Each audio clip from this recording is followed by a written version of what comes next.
Y lo que vamos a hacer ahora es vamos a contarles un poquito la génesis o el nacimiento de nuestra ciudad. Cómo llegamos hasta acá, cómo llegamos a ser Pirané. Y para empezar tenemos que contarles que los primeros habitantes en esta parte del Chaco Central fueron aborígenes de la etnia Guaycurú.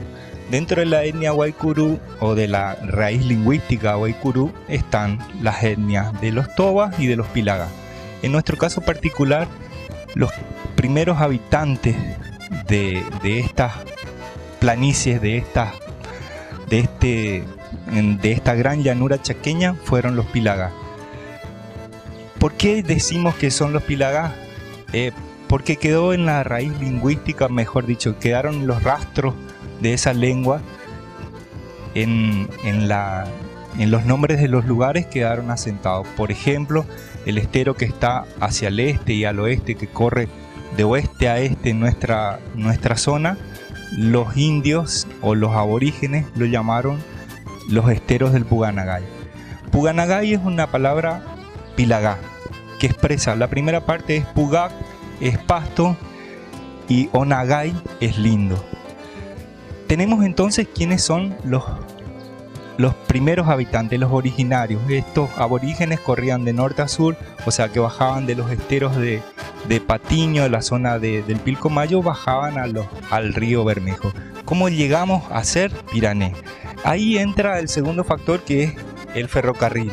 El ferrocarril inicia sus trabajos de construcción hacia el año 1908. En 1908 el ingeniero Faure atraviesa esta zona haciendo una picada. En el archivo histórico de Formosa se encuentran datos del gobernador Juan José Silva. El gobernador Juan José Silva da un pormenorizado detalle de dónde estaban en tal época y comenta que en 1911 estaban atravesando el estero.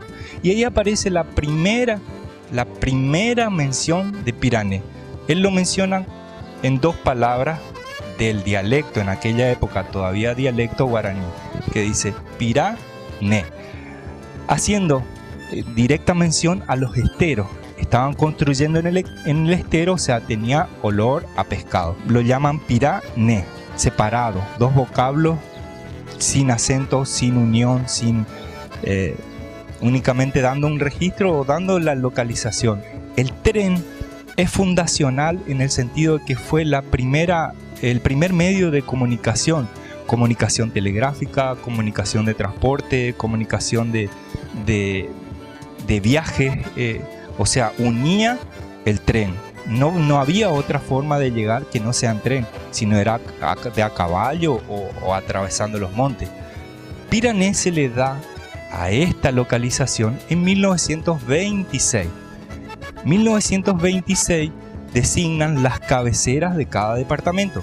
Hacia 1931, donde se conforma la comisión de fomento que va a regir y que va a terminar siendo el municipio. O sea, ya existía una institución que regía el futuro del pueblo.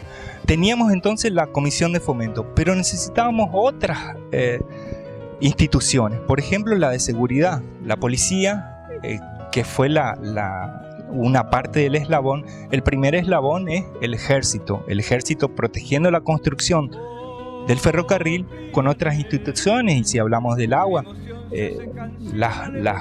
los picos públicos fueron uno de los grandes emblemas que pintó en aquellos años ya 30, 40. Muchos de esos picos todavía están en nuestro pueblo como un mojón histórico, mostrando que había que ir a buscar agua al pico público. El primer tanque estuvo frente a la policía. Todavía hay una tapa de un viejo aljibe donde se registró el primer pozo de agua. Las escuelas van apareciendo una vez que la escuelita 36 se muda al edificio ubicado sobre la calle Urquiza. Aparece otra escuela funcionando ahí. Pero esto también va significando que Pirané se va poblando en una forma considerable. Hablábamos que Pirané era dos uniones de un dialecto en aquella época guaranítico, o dialecto. ¿Por qué digo dialecto? Porque el guaraní recién en los años 50 se transformó en un idioma. O sea, en aquel momento era un dialecto guaranítico. De ese dialecto guaranítico aparecen estos dos fonemas, que es pirá, pez, y ne, de mal olor. El ne, aplicado como actualmente se lo utiliza como podrido o como fétido, hay una discrepancia ahí. Yo puedo decir tatané, pero no me estoy refiriendo a que el árbol es podrido, me estoy refiriendo al olor. Y el pirá, también hay una apreciación hoy que dice pescado, pero pirá es pez, no está pescado. Entonces en ese pirá es olor a pez, siempre haciendo alusión a los esteros de que están al oeste y al este de nuestra localización. Oh, Pirané,